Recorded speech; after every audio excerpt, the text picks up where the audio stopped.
What is the expected increase in cement demand for FY 2022?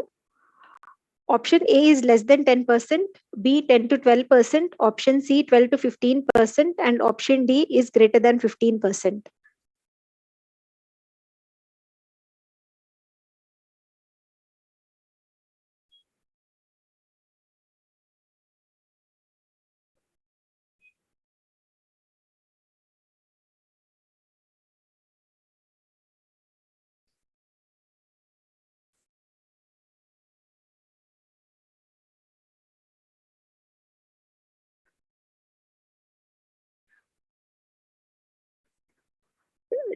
To begin with, we shall discuss the demand outlook.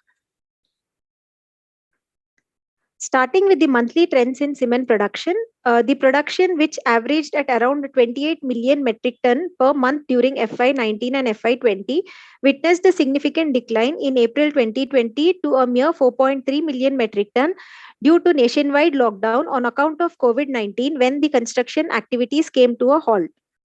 Post the relaxation of lockdown, there has been a pickup in the production supported majorly by pent-up demand and rural housing demand. Towards the end of last year, in March 2021, the production at 32.9 million metric ton almost reached the pre-COVID level high of 33.1 million metric ton reported in March 2019. However, the statewide lockdowns due to the second wave of COVID-19 adversely impacted production. It declined by 11% and 18% on a sequential basis in April and May of 2021 to 24.2 million metric ton. In June and July, the production increased to 28.3 and 29.5 million metric ton respectively, with the easing of restrictions by state governments following a decline in fresh COVID infections. Production in June was similar to pre-COVID levels of June 2019, and that in July was higher by 5% than pre-COVID level of July 2019.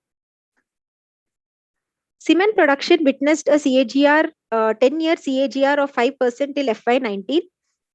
In FY20, the production declined by 11%, majorly due to the pandemic-led lockdown, which adversely impacted the demand in Q1 of FY21. In 4 months of the current year, production is higher by 44% on a YOY basis at 111 million metric ton and is lower by 2% when compared to pre-COVID levels of 4 months of FY20. Overall, the production growth in FY22 is expected at 12% and to reach 332 million metric ton, closer to pre-COVID levels of 335 million metric ton, majorly supported by pent-up demand, rural housing demand, and pickup in infrastructure activity. We expect an upside to this growth figure in case of minimal disruptions owing to any future COVID waves. In FY23, the production is expected to grow by 8% to around 358 million metric ton. Moving on to the demand drivers and growth prospects, the major demand drivers for cement in India is housing.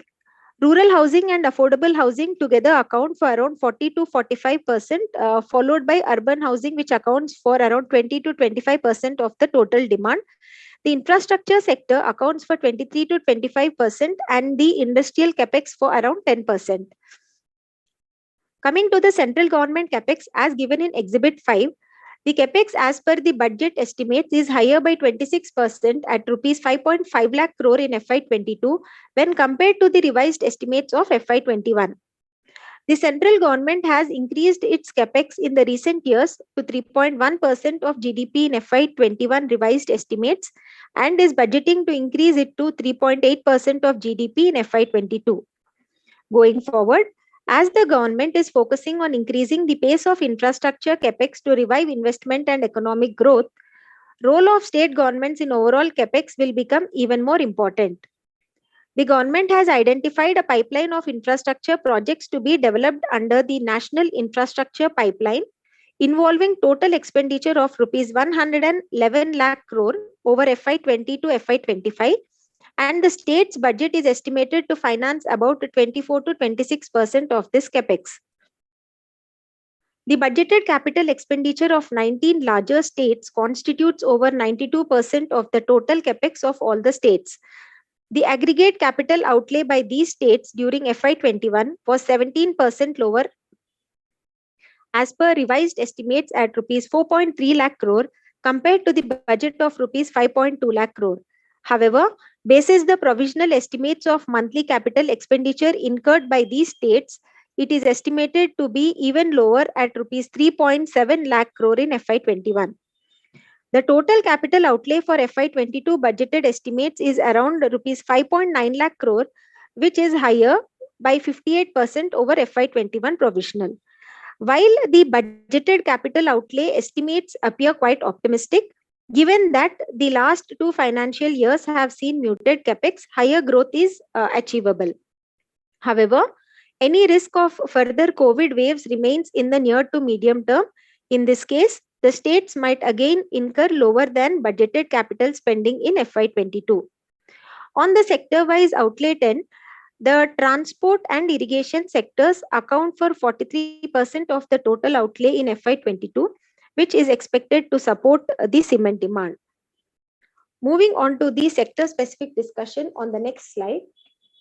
The rural housing was supported by the higher MSP for Kharif crop, enhanced procurement by government agencies, and continuation of healthy increase in food grain production for the recently concluded Rabi harvest.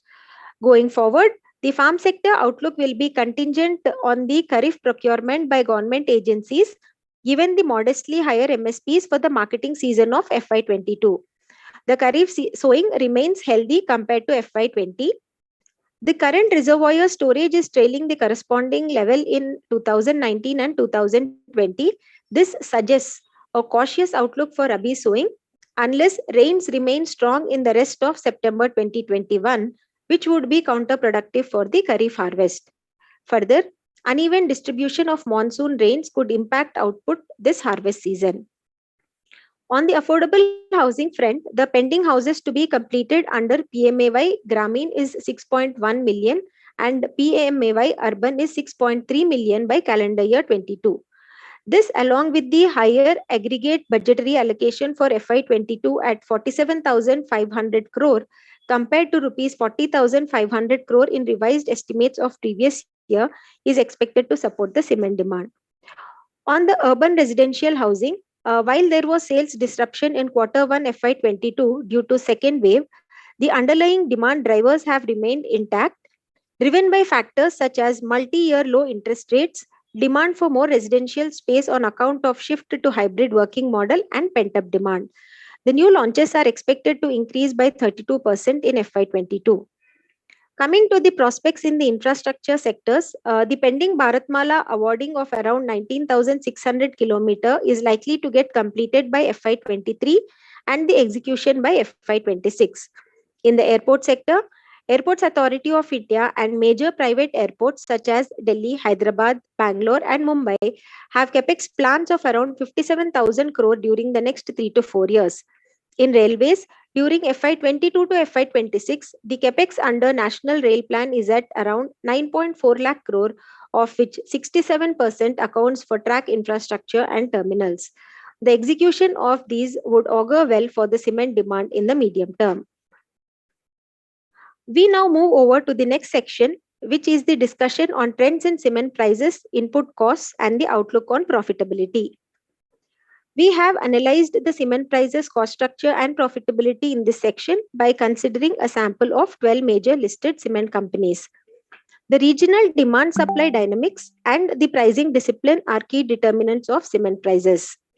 While the cement companies witnessed a marginal price hike of 1% in FY21, they have undertaken price hikes by an average of 4% on a YOY basis during 5 months of FY22. This hike is driven by the increase in input costs, primarily power and fuel and freight expenses over the last few months. If we look at the region-wise cement prices, the key notable trends are: in Hyderabad, the average cement price in FY21 was around 370 rupees per bag, which is significantly higher when compared to the previous year levels of 290 to 300 per bag. In Tamil Nadu and Kerala, the prices were around rupees 400 per bag, In Mumbai, they were higher by 2 to 3% at around 360 rupees per bag. In Delhi, marginally higher by 1%, around 380 to 400 rupees per bag. And in Kolkata, lower by 3%, around rupees 320 to 330 per bag in FY21. The prices witnessed an increase during quarter 1 of FY22 by 4% on a YOY basis and then witnessed some moderation in the monsoon season compared to the previous quarter. Let us now look at the key trends in the input costs of cement over the next few slides. Starting with the raw material cost, which accounts for 17 to 20% of the total cost. This cost is dependent on quality of limestone, blended cement mix, and proximity of the availability of various raw materials to the cement plant. The raw material cost declined by 10% in FY21, supported by lower additive prices such as fly ash and gypsum, majorly in H1 of FY21. In the current year, the cost per metric ton increased by 26% on a YOY basis to rupees 707 per metric ton for the first quarter of FY22 on account of higher additive prices and inward freight cost due to higher diesel prices. Moving on to the power and fuel costs, which account for 24% to 26% of the total costs in FY21. These costs declined by 9%, supported by favorable petcoke and coal prices during the first half of FY21. However, the increase in the fuel prices since second half of FY21 resulted in an increase in power and fuel cost. The same is seen in quarter 1 of FY22, where these costs are higher by 26% on a YOY basis. Overall, in 5 months of FY22, the average coal prices have been higher by 85% on a YOY basis at $105 per metric ton. They have been on an increasing trend from $87 per metric ton in April to $131 per metric ton in August 2021. The increase in the coal prices is led by higher demand from China and other Asian economies and limited production in China. The petcoke prices in 5 months of FY22 have been higher by 87% on an YOY basis.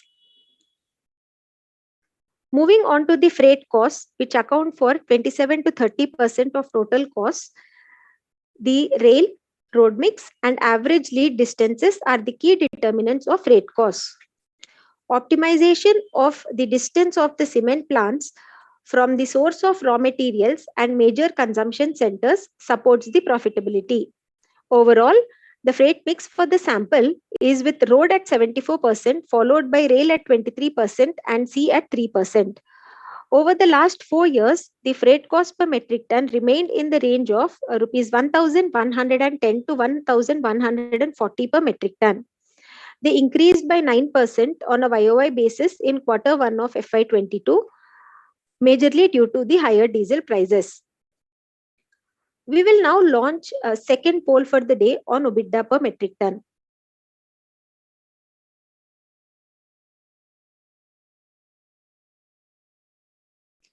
While EBITDA per metric ton remained high at upwards of rupees 1,300 per metric ton in quarter 1 of FY22, that is April to June 2021, given the rise in input costs, what would be the overall EBITDA per metric ton for the full year FY22? Option A, rupees 1,100 to 1,150 per metric ton. Option B, rupees 1,150 to 1,200 per metric ton. Rupees C, 1,200 to 1,250 per metric ton. Option D, rupees 1,250 to 1,300 per metric ton.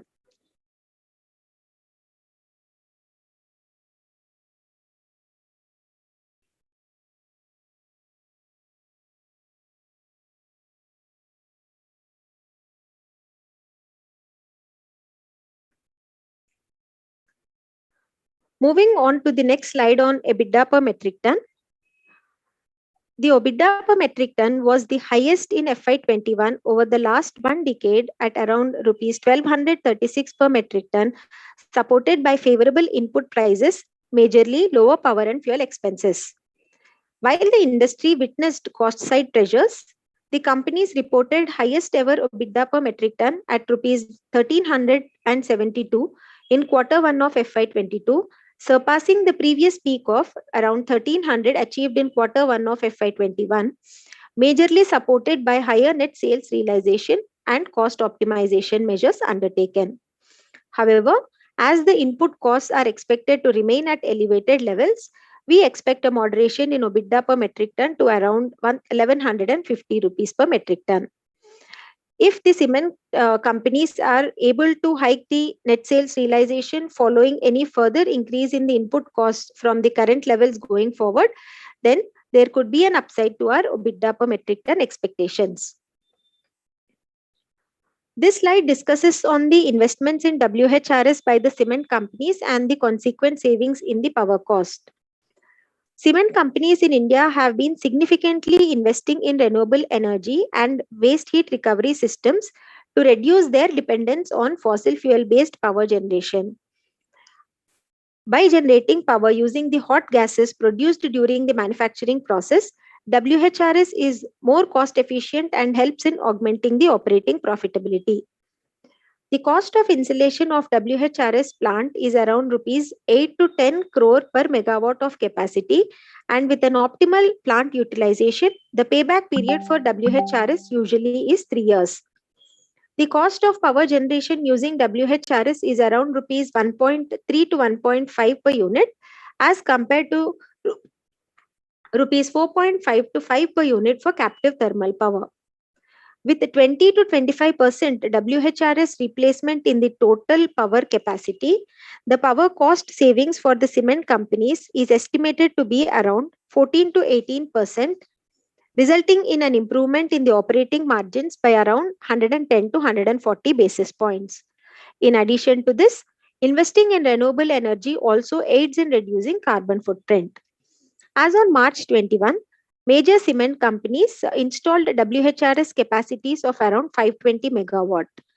Further, the companies have planned to set up around 175 megawatt of WHRS capacities in FY22. Moving over to the next section on supply additions and capex outlook. The bulk of India's cement production capacity is concentrated in a few clusters, which are essentially regions where limestone is widely available. However, the major consumption centers are often states that are far away from these production centers. With cement being a bulk transport expensive commodity, production has been concentrated on a regional basis. India is divided into 5 main regions: northern, eastern, western, southern, and central. If we see here, south has the highest installed capacity of around 170 MTPA, followed by east and northeast around 110 MTPA and north at 107 MTPA. Coming to the region-wise utilization, the utilization in central and east markets is around 82 to 85%, and in north at around 72%. In the west, it is around 70 to 75%, and in south around 55%. These are pre-COVID levels.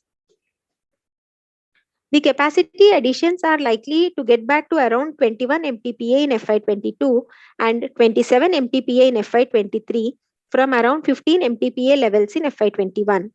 The East is expected to lead the expansion and may add around 17 MTPA, followed by the central region at around 13 MTPA during FY22-FY23.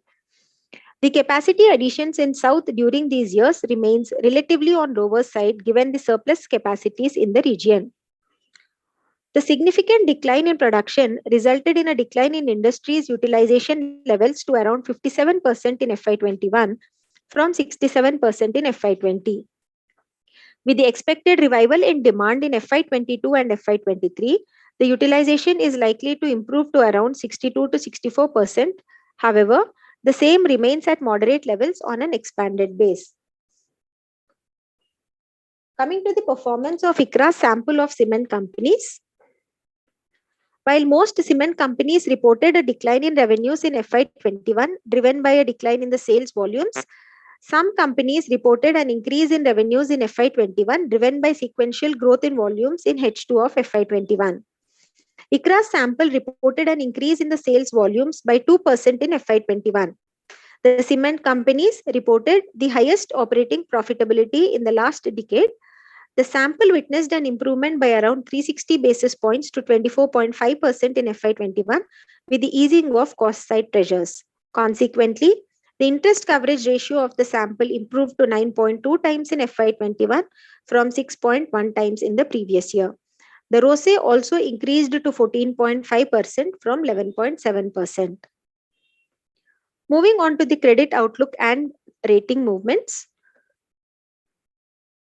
There was one upgrade in the 4 months of FY22, backed by improvement in the financial profile, which is expected to sustain going forward. In the previous year, there was one downgrade and no upgrade. The downgrade was due to the entity's weak operational and financial performance and the modest projected coverage indicators. Coming to the outlook on the sector, ICRA maintains a stable outlook on the cement sector.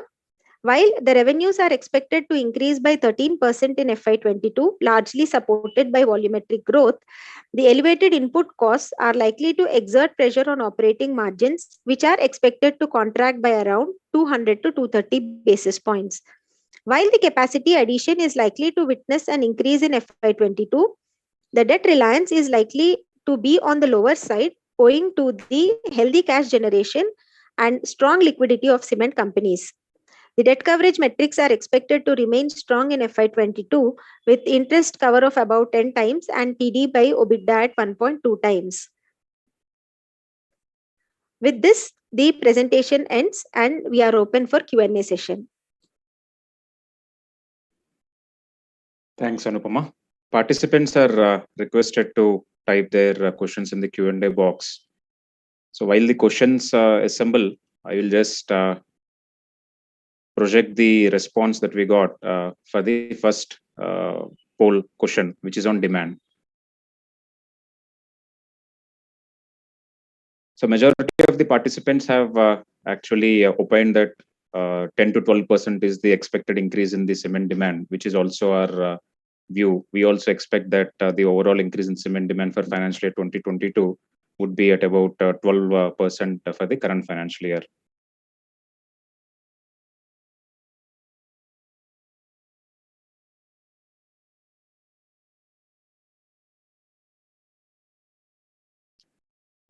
On the second poll question again, which is on the EBITDA per metric ton, many of the participants, almost 54%, have responded that although the first quarter reported EBITDA per metric ton is at about 1300 odd rupees per metric ton, which is perhaps one of the highest we have seen in the recent past.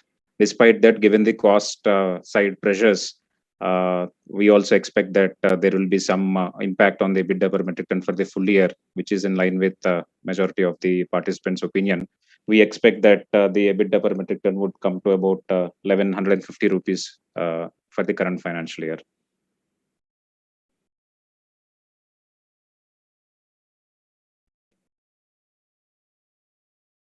So there are a couple of questions which are coming up. We will start with the first question from Mr. Saurav. How do you see expansion in West since it is on a lower base? How do you see pricing pressure going forward in West? See, in West, if you look at currently the overall installed capacity is about 66 million MTPA with utilization levels of about 72%. And across various regions, if you look at region-wise growth rates, so we expect that East would be the region where we expect that the overall growth rates would be much higher when compared to the rest of the country. There, starting from financial year 22 anyway, overall we have just discussed that it would be in the range of 12 to 13% across various regions.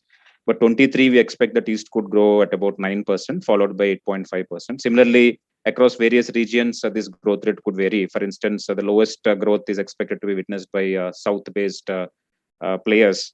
Whereas on the Western region side, we expect that overall in terms of CAGR for the next 5 years, excluding financial year 2022, it would be at about 6 to 6.5%. So considering that kind of growth rate on the existing production capacities that are available, we expect that in the next 2 years, financial year 2022 and 2023, both put together, the incremental demand that may get generated after factoring in this growth rate would be at about 10 million MTPA. As against that, the incremental capacities that are coming up are about 6.9 to 7 million MTPA. So the overall capacity additions that are likely to happen in this region will be relatively lower when compared to the incremental demand, because of which we don't see any significant amount of pricing pressure for the players operating in this region.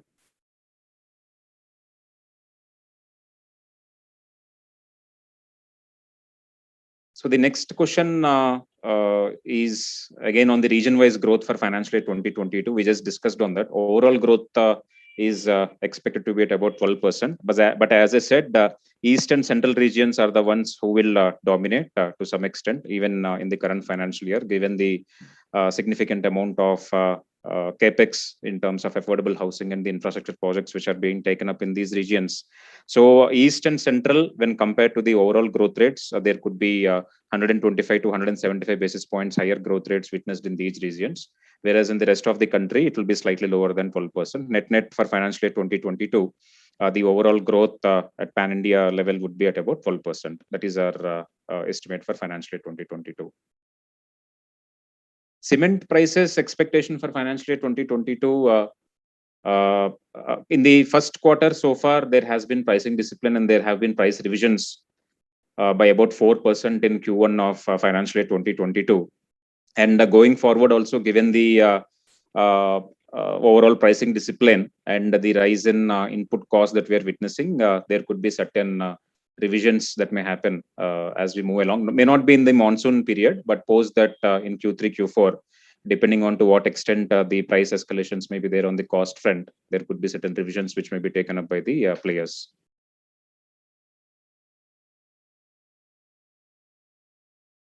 So there's one question on impact of DFC on freight cost, any potential change in railroad mix. So currently, if you look at the railroad mix, that point we have covered in the presentation also, that in terms of mix, if you look at currently, that stands at about 74% broadly, 74 to 75% to through road, about 23% to rail, and the balance through sea. So once DFC becomes operational, we expect certain model shift to happen definitely. But the major challenge there would be the last mile connectivity. That is something which during our discussions with various cement players also, what we come across is because of the lack of last mile connectivity immediately, that may come up later. But because the initial focus is on the arterial routes under DFC, the last mile connectivity still may take some more time. Because of which the immediate shift in terms of model shift from road to rail may not happen. There could be some 2-3 percentage points shift immediately, but beyond that, because then what would happen is there will be multiple loading and unloading requirements, one onto the rail network, again from the rail network to road network to connect to the last point in terms of the various demand centers. So because of which, if you add the loading, unloading charges, the demurrage charges, etc., overall net, unless the last mile connectivity is also well established, it may take some time for significant amount of model shift to happen. So there is one point on the consolidation pricing discipline. Considering the consolidation is right. We have also mentioned that in one of the slides, the top 10 players account for 65% of the total installed capacity. And these many of these players, they follow pricing discipline, and it's a function of the demand supply dynamics as well as the pricing discipline. So we expect that to continue. There may not be any significant deviation with respect to that. There is one question on utilization level across various regions. How is it calculated? So Anupama, would you like to take this up?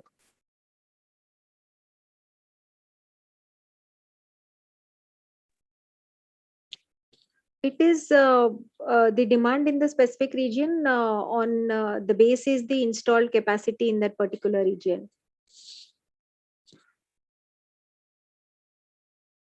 There is also one point on whether it is taken from CMIE. Would you like to add any comments there? Here, the source is not CMIE. It is gathered from the industry participants and our interaction with the various industry players.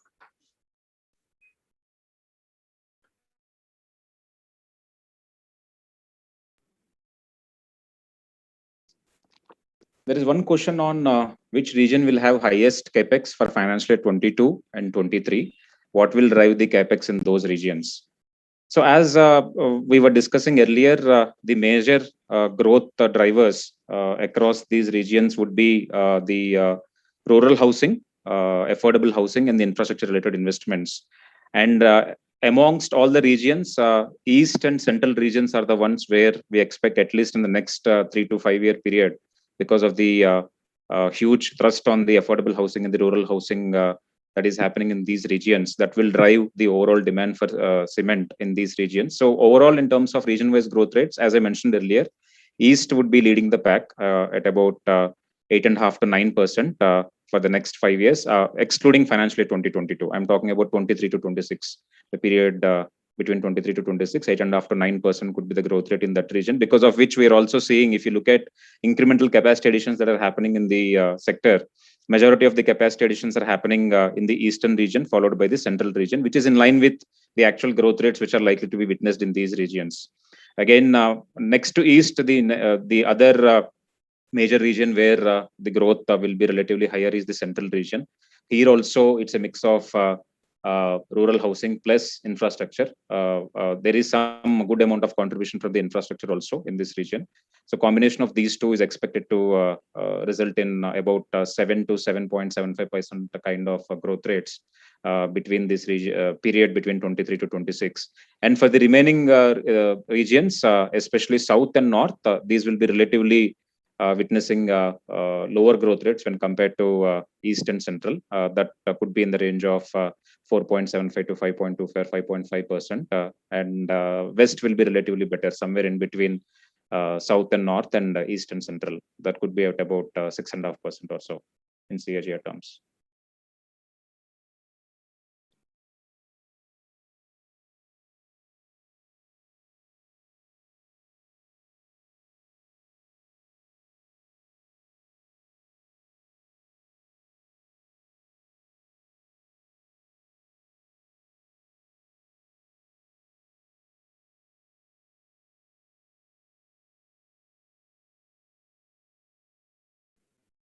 There is one question from Viba.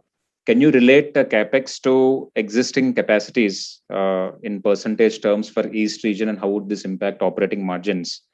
So Eastern region, if you look at the installed capacity currently, that's about 111 million metric ton. And if we look at the overall growth in demand that is expected in this region, the incremental demand that is likely to happen over the next 2 years, at least financially 22 and 23, is estimated to be at about 17 to 18 million metric ton. As against that, the capacity additions are also expected to be in the same range. So because of this, we don't foresee any major impact on the operating margins on account of new capacities coming up, at least in the next 2 years, because largely the incremental capacity additions, even for this region, would match the incremental demand that is likely to get generated because of the ongoing rural housing as well as infrastructure related activities in these regions.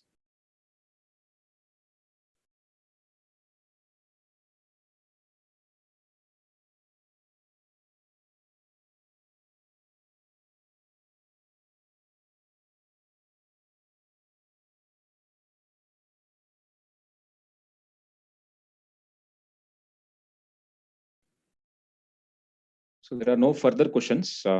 We'll just wait for a minute.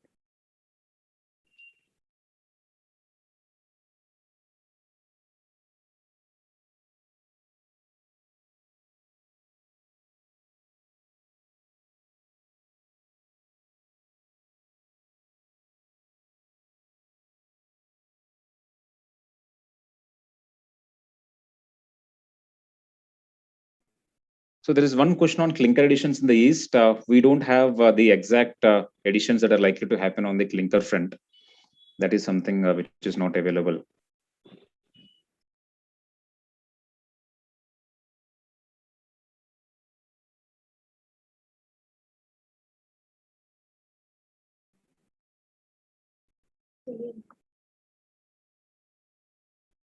There is one question on the capacity utilizations region wise. Do you see any improvement? So region-wise capacity utilization levels, as mentioned during the presentation, the maximum utilization is in the eastern region at about 85%, followed by central region at 82%, then north at about 75%, west would be at about 72%, and south would have lowest utilization levels at 54%. So overall, given the fact that the incremental additions to a large extent over the next 2 years, which is estimated to be at about 48 million metric ton, as against the incremental demand, which is expected to be at about 60 odd million metric ton, there would be some minor improvement, a marginal improvement in the overall utilization levels, not a significant increase.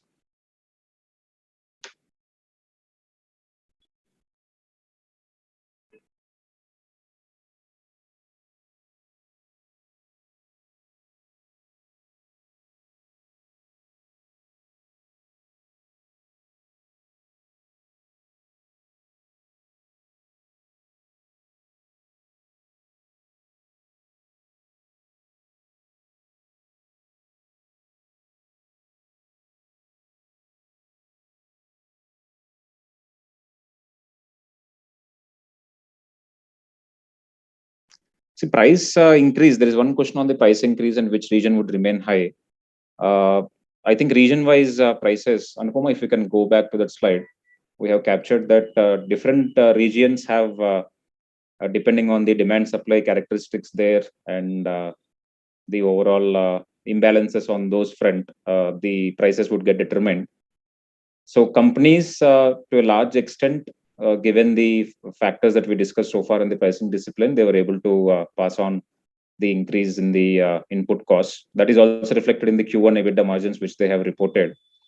So far, there were no major issues in terms of ability of the players to pass on the increase in the input costs.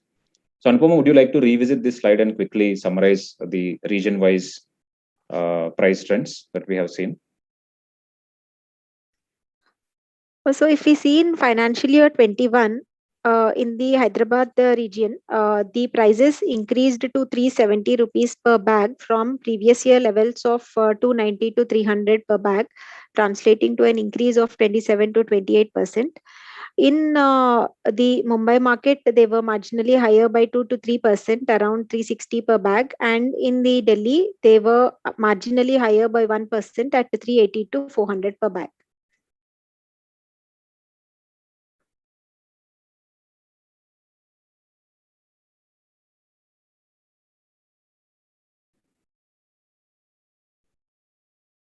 So there are no further questions.